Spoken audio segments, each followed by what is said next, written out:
We're about to start with some personal testimonies that we have here. Thank you guys for being here. You're welcome. These are community It's our pleasure. survivors. Yes. Not just community survivors, but they're community leaders and influencers. Hey, Mark. And as you see people walking around in the community, you never know what folks are going through. But they're going to tell you some of their health scares. We all have something going on, and then we just keep pushing through the day. But they're going to tell you, stop, pause, and take care of yourself. Let's start first with Ms. Brittany Pope. Brittany Pope is the executive director of the Bossier Arts Council. Brittany is a young woman who's on social media, but you would be surprised to hear what she was going through. Brittany, tell us about what happened with you a few years ago. Okay, so it started in the winter of 2020, and I noticed a visible change on my left breast. And initially, I kind of didn't think anything about it. I thought it may have had to do with the sizing of the bra, all the normal things that women think about. But it kept changing. And so admittedly, I was not doing self-examinations because my family does not have a history of breast cancer, not very many cancers, period. So I was not in the lane of thinking about that, taking care of that, any preventive care. And so I kind of kept monitoring it. I mentioned it to my gynecologist at the time, and they did give me a referral to a breast specialist. And that breast specialist said, well, because you have a history of PCOS, which speaks to hormonal imbalance, it's probably just hormonal. Don't worry about it. You'll be fine. Send me on home. Told me to lose some weight and sent me home. Fast forward to about Mardi Gras of 2021, and I went to get my dress altered, and I had significant bruising that just kept getting worse on that left breast. And then also I could feel a growth, and that growth, it wasn't necessarily growing rapidly, but it was noticeable, and it got to a point where it was very uncomfortable to be able to wear a wire bra. And so at that juncture, I went back to my gynecologist, and I said, hey, it's gotten worse. And so they said, well, I sent you to that breast specialist, but that breast specialist has sent me home. We fast forward, we found another breast specialist, and that particular specialist actually took care to listen. And if I can insert this, if you feel like you're dismissed by someone who is a medical provider, you go find a second opinion if you can. Have them to note if they refuse any testing or anything of that nature, which kind of happened in my case. So the second breast specialist actually took care to advocate for my insurance to pay for a mammogram, because I was struggling with getting my insurance to cover it as well, because I was under 40 years old. I have no family history. They went ahead and they covered it. They went ahead, I had the mammogram, and so they could see that it was a tumor. We fast forward, there was a second mammogram and an ultrasound to where they could really see it was a tumor that was causing that pain. They determined that I would need to have what's called a lumpectomy to be able to remove that tumor so I can have some comfort. I'm telling this kind of fast because this took me over several months. But I had my lumpectomy, and when they got in to remove the tumor that I could feel and that was causing the bruising, they found a second tumor, and that tumor was not detected on a mammogram. It was not detected on an ultrasound either. We fast forward, both tumors were removed, and they determined that they did find cancer in that second tumor that they did not see. So I'm very, very thankful that I actually pursued going to find a second opinion, because if I had just went by the first, I would not have found it. I was diagnosed with stage 1 breast cancer at the age of 35 years old. I did not have to go to chemotherapy, but I did have to experience radiation. So from about the middle of August all the way into September of 2021, I went through the radiation, 27 rounds to be exact. It has been quite a change. I am a creative. I was a burlesque girl, for those of you who know what burlesque and dancing is. And so a lot of that is contingent upon your physical appearance. And so going through that, I've had to navigate also my mental health, and being able to connect to my femininity, to be able to define my femininity and define my own self-image. And I had to grab hold to it strongly, because what would happen again in 2020 2023 is they would find another tumor and it was cancerous. That one thankfully was removed by surgery as well. I am in remission officially a year and a half. Yes, yes.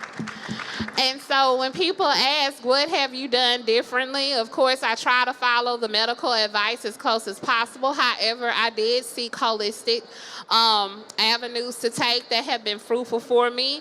I have had to take, prescribed medication, steroids, and things of that nature, seeing a dietitian, doing simple changes that at first I thought, oh my Lord, I do not want to live my life like this. But a lot of the things that are within our community that we do, just kind of having to just stop doing it.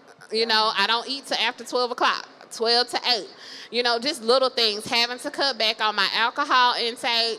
Like I said, finding some holistic approaches, saying no to certain things, making some hard decisions in regard to what I accepted and what I did not accept, just to be able to navigate this health journey. Because at this point, my likelihood of the cancer coming back is lower, but because there was no explanation for it, there's just been the process of eliminating as much as possible that could potentially lend itself to but for the cancer to return.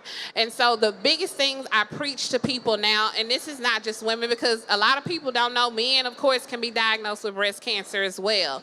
Please take time to do your self-examinations, because if nothing else, you'll know how your body feels. You'll know what is normal for your body. So if something abnormal does happen, you'll catch on. And then also, I know it is our tendency to wait a little while and work through it and push through it, but rest. It is an act of defiance to rest. And it is my desire that we as a people, myself included, that we take that defiant act and we go sit down somewhere. Yeah. Because at this point, the game is not who's the strongest. It should be longevity. And thank God I went ahead and pushed through, because next month I turn 40 years old. And in real time, I did not foresee me seeing 40 when that happened. So also having a mindset of whatever happens, even if it's something as simple as conquering your A1C levels, that you have a mentality of survival. Thank you so much, Brittany, for being transparent. Congratulations on 40 years old. Thank God for that. Awesome. Thank you for sharing your story. So, as you know, Brittany had cancer, but we have the mammogram bus here today. If you haven't checked your breast, you can go out. It's out in the front, through the front lobby. Go get your breast checked. Get them checked on a regular basis. You might have a lump, but it might not be cancerous. But don't look the other way and get rest, is what she said. Thank you, Brittany. And if I could say this, also, one size does not fit all when it comes to some of our health journeys. So even if there is a diagnosis of any kind, take the time to do the research. Ask your medical provider the questions. If they kind of skating around and not giving you an answer, hone in. If you are paying towards your insurance, or even if you receive any help, that's what they're there for. Yes. So push through to get the information that you need that increases the likelihood of your survival. Correct. Yes, thank you, Brittany. Awesome. Be an advocate for yourself. Thank you so much. Correct.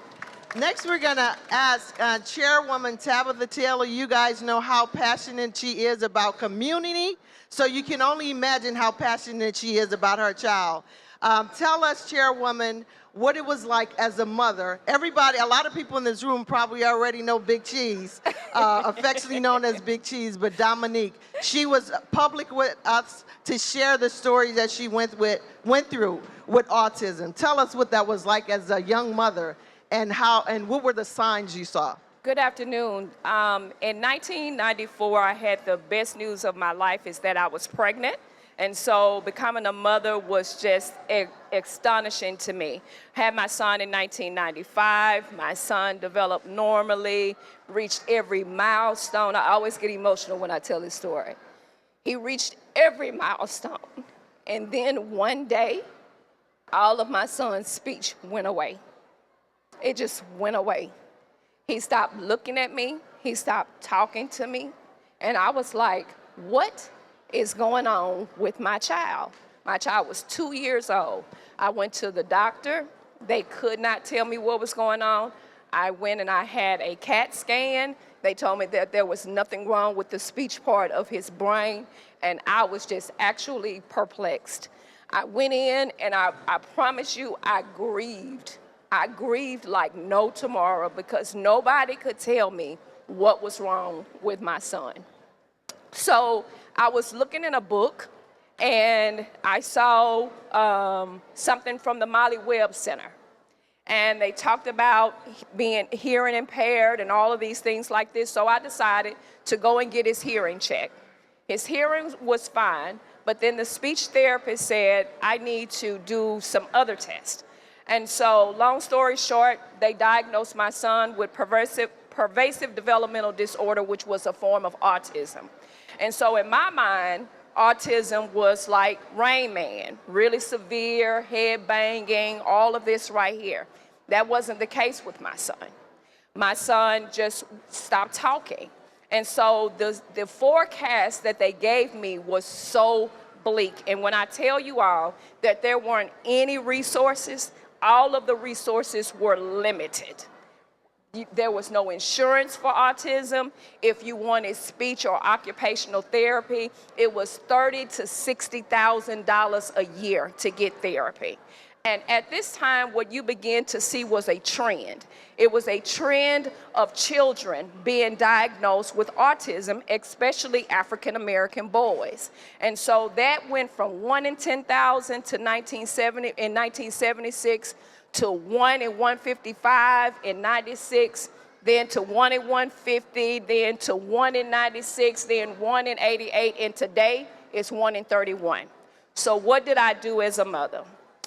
I became my son's fiercest advocate. And I advocated so because I did not want a parent to feel what I felt during that time. So I lobbied, and it was my first time going to Baton Rouge, Louisiana. One of my best friends had become a state representative, and what he did is that he walked from Shreveport to Baton Rouge with his best friend, Floyd Kersey's name was Representative Patrick Williams.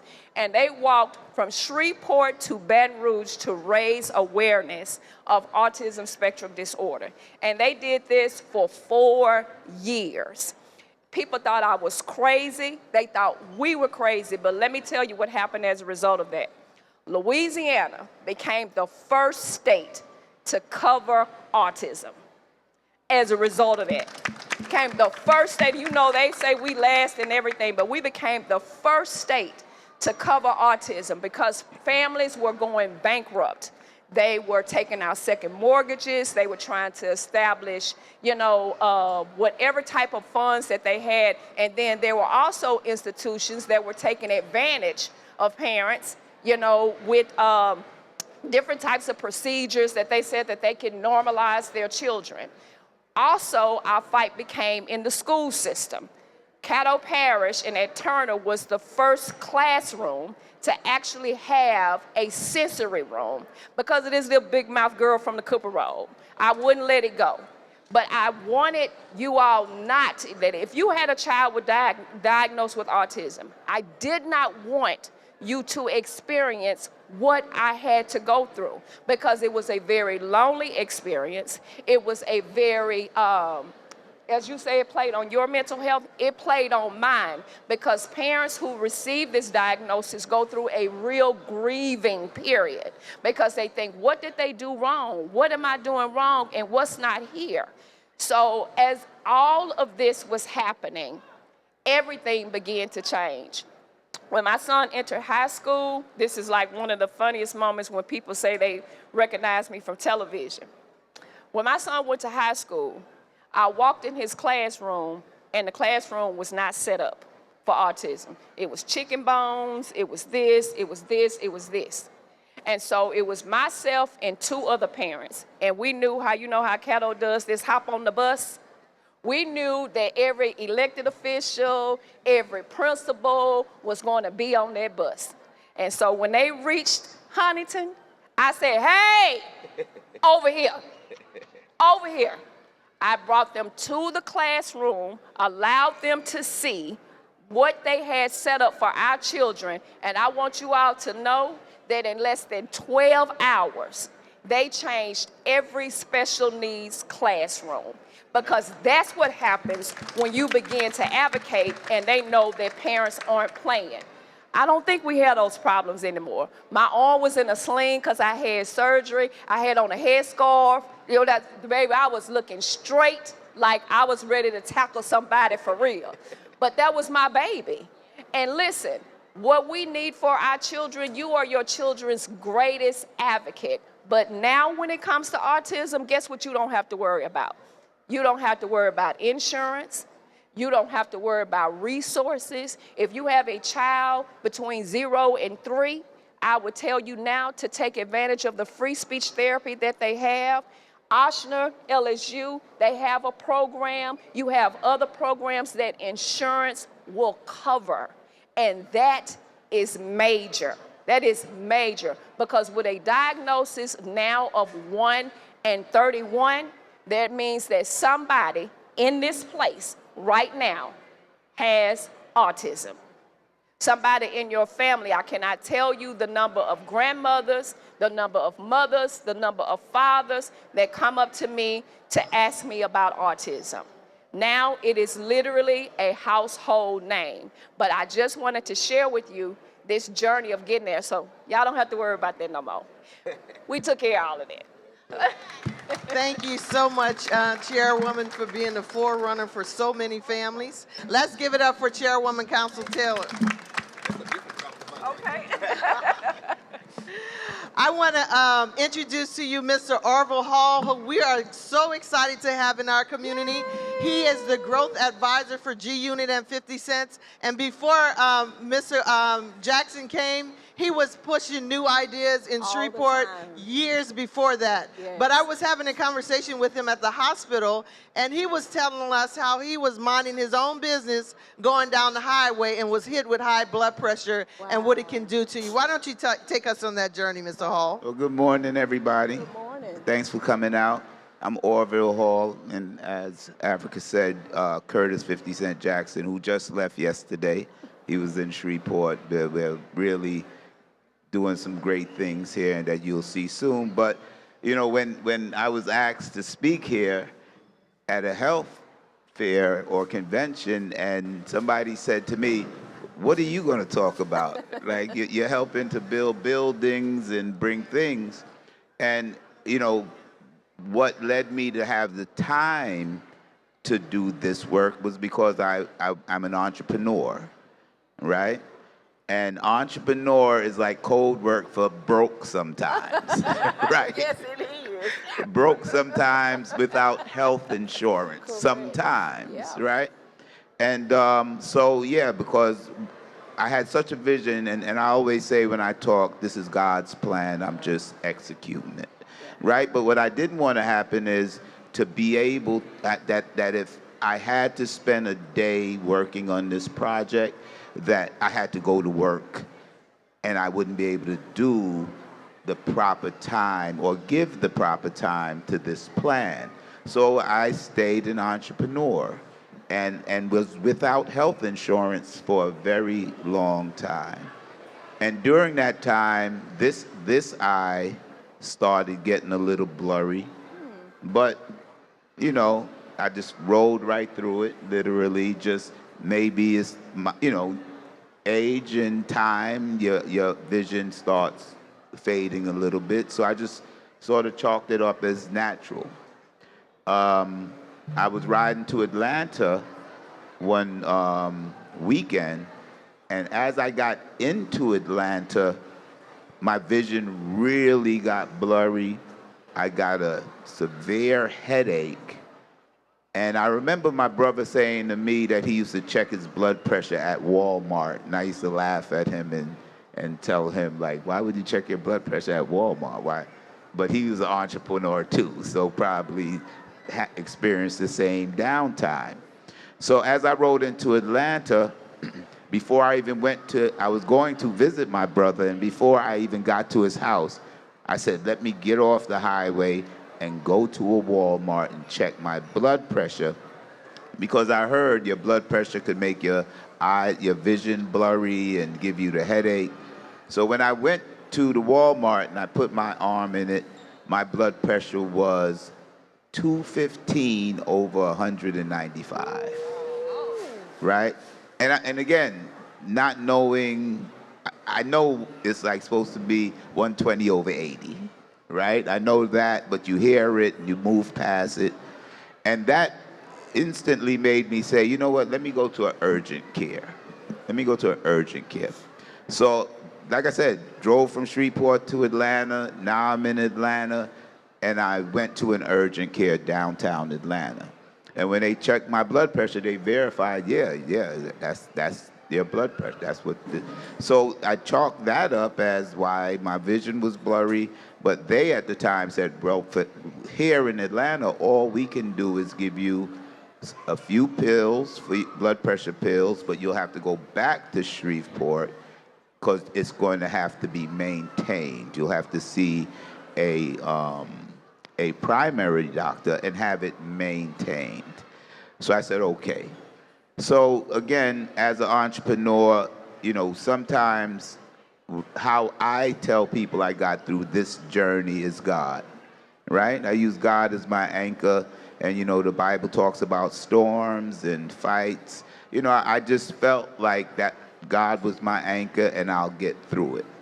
So when I came and I met with my primary care doctor at LSU, right, I not only got diagnosed with blood pressure, I got diagnosed with glaucoma. Wow. So my vision wasn't blurry because of the blood pressure. I actually also had glaucoma.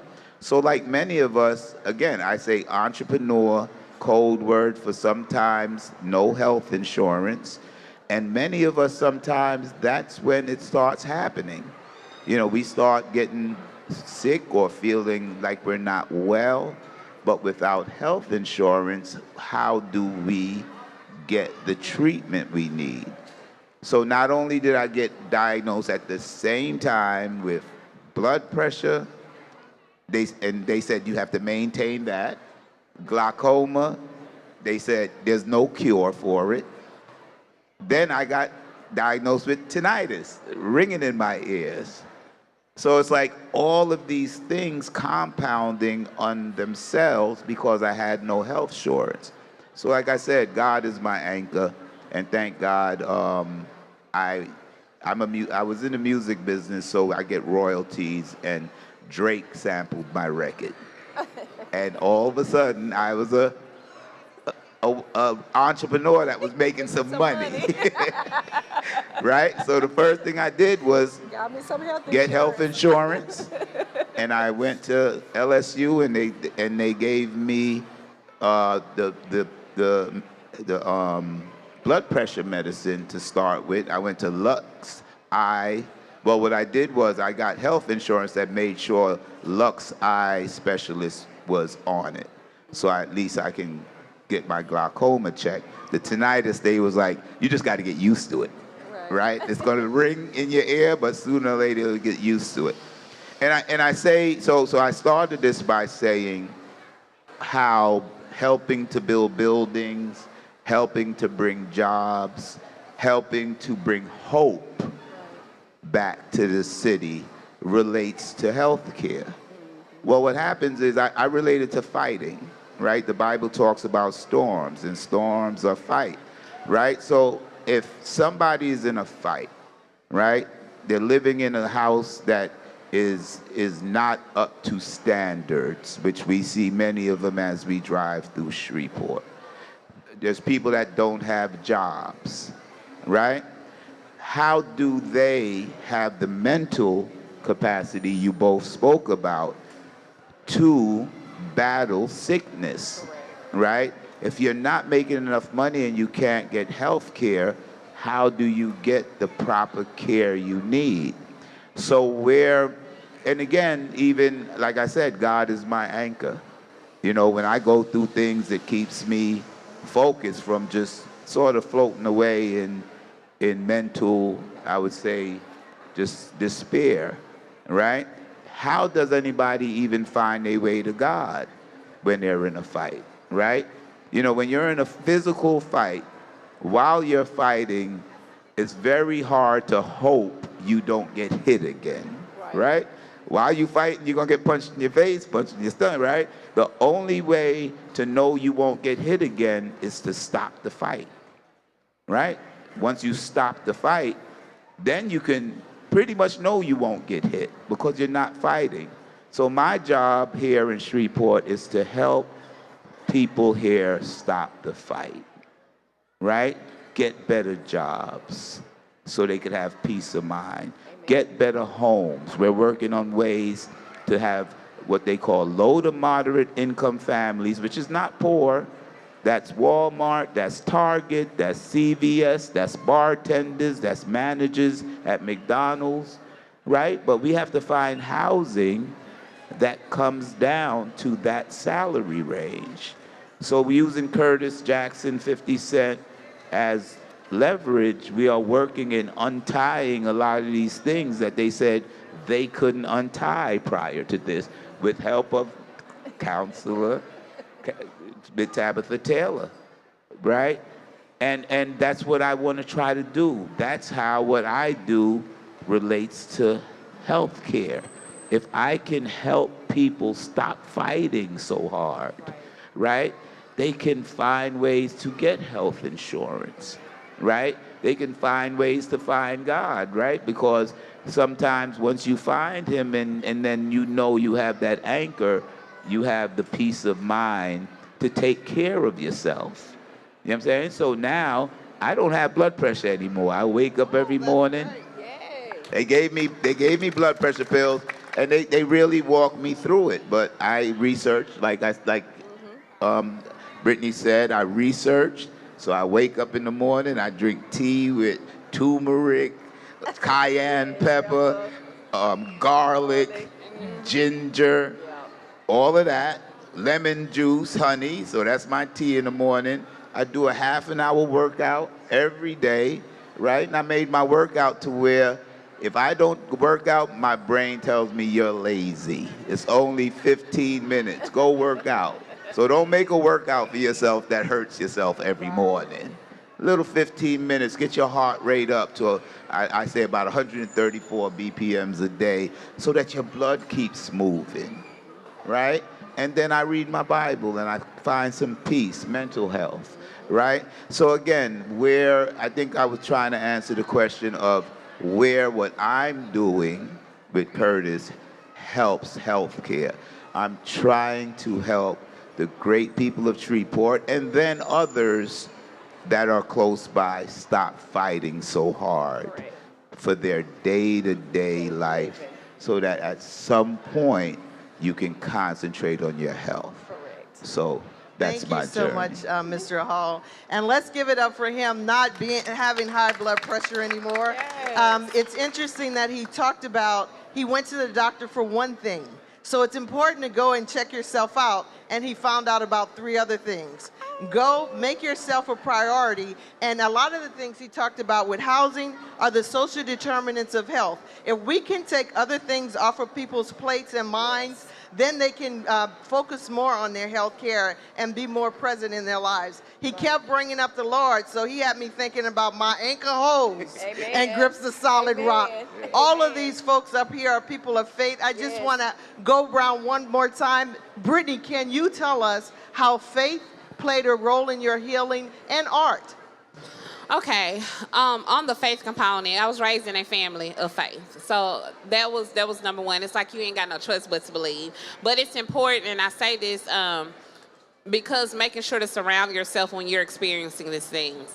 When I was diagnosed, I did not publicly announce it. I didn't say anything till like I was almost done with treatment, and that was because you could visibly see some differences, right? Because sometimes people be ready to put you in the grave. Right? Exactly. And one of the first things I remember, one of the ladies, I was like just coming out of the cancer center, and she said, "Baby, you got to make up in your mind you're gonna fight this because you're too young to die. If it's not your time, don't take yourself there sooner than you need to. And so that meant a whole lot of prayer, because there were moments when it did not seem worth pushing through. And then having to navigate now, I had not been thinking about being a parent or not being a parent, but when you're told the likelihood of you could be a parent or not is being taken away potentially, that began to play in the mind. And we know all of our spiritual journeys, it's in the mind. The things we fight, it's here. Your battle is here before the external forces. So really having to lean heavy into God, really leaning heavy into scripture, into prayer, leaning on my faith family as well as my literal family. And as far as the arts, the first time when I first was diagnosed, I was not working within the arts, but I'd always been a supporter of the arts. So being able to go to gallery shows and taking classes, and no, I'm not dancing burlesque anymore, obviously, but still being able to just find what that beauty and that fun and the dancing and I ain't been a showgirl since I was like 23, 24 years old, but being able to lean back into that space just to have fun and goof off with my girls. Just doing those things and realizing I'm still the same person. Right. I just physically had some changes. And so actually today we are here, the Beaux Arts Council, and we encourage you to come visit us and sit down and paint with us for a moment, because we're not saying, you're the next Michelangelo. We're not asking you to be a Boss God. But sit down for a moment to have that woosah. And then also we have 5 practical ways that connect you to art. One of the most common ways in universal languages is music, right? And so you're engaging art when you engage music. When you're dancing in your kitchen while you are cooking your meals or doing your laundry, you are engaging art, and you are bringing down your stressors. You're dealing with your anxiety. We also have on this little sheet of paper the exercise that is a 4-7-8 breathing exercise that you can do along to music. We even tell you the frequency of music that you can listen to. 432 frequency brings it on down for you when you're listening to that.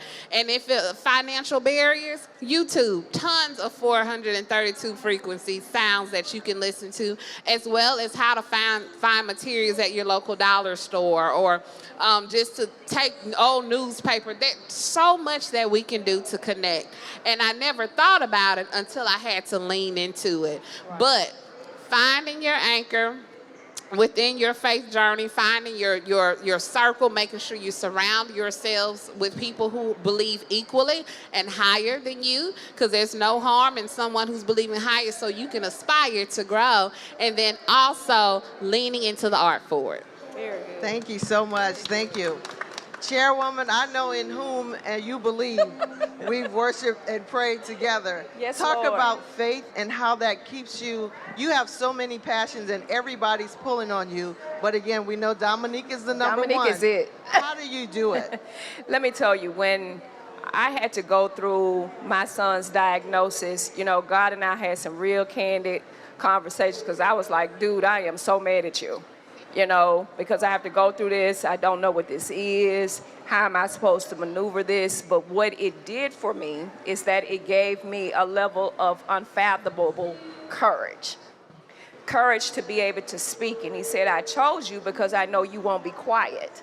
And the impact that Dominique is going to have, that even though you don't hear his voice will resonate with everyone else, because they won't have to go through what your son has gone through, because you're going to use his voice through your voice in order to create the path, and I'm going to lead you to do it. So I'm going to allow you to walk in rooms where you didn't think that you would be able to walk into. And I'm going to go ahead of you, and you're going to be fearless when you walk into those rooms. That has carried over into some other rooms too. That unfathomable fear. But I mean, my prayer life got stronger. My dependence on him got stronger, because when you're dealing with a child who cannot tell you what's hurting him, cannot tell you what's going on with him, everything with autism is acted out in behaviors. So I literally studied human behavior as it relates to my son, and like, what you did to my baby. Because I could tell that. And so it is like this unspoken language that I have with my son that only God initiates. you know. And so when I talk to that with other parents, it's the same thing. And so it has been my faith journey, and my belief in God is so strong, you know, that I truly believe that when he says, this is what I say in my word, and this is what will happen, that is what I ride on. Thank you so much. You brought God to the conversation, Yes, you Mr. did. Hall. You're not ashamed. What would you say? And a lot of times you hear women talking about their faith to carry them through, they push through. What would you say to men about their health and how to advocate for themselves? And if there was one thing that they could do before they left this event today, what would you encourage them to do?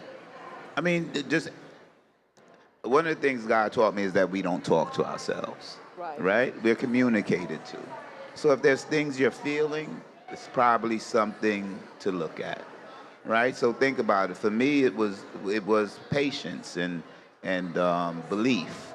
Right? I started this journey to do what I thought I could do for Shreveport almost 8 years ago when Ollie Tyler was here. Right? So there's this 3 Mayors later. You know, my first email to Curtis about Shreveport was in December 10th, 2019, right? And I told him all about Shreveport and what I think it could be. My second email to him was 2021, and it started with, thank God we all made it through the pandemic, right? And my third email to him was 2022. And he ended up calling me February 14th of 2023, right? And I told him in all of the emails, I think if you come and see the city, you'll see what I see. And right now, you're about to hear an announcement from the governor pretty soon that's going to change the lives of everybody in Shreveport. So it was the patience that I took from God's word to just keep me going. So as men, we sometimes have to burden those things that we try to burden so others don't have to. So if you are carrying something, add faith, belief, and God to your journey like I did, and I think you'll see that the peace that you'll get from it changes your life. Yeah. Y'all know I can talk to y'all all day. I think we probably over, and Miss Kathy gonna come pull my coattail, but let's give it up for our panelists today. Thank you for Thank coming. y'all. And they'll be around the event today. Stop it, and they can tell you more about their stories. Thank you guys for sharing your afternoon with us.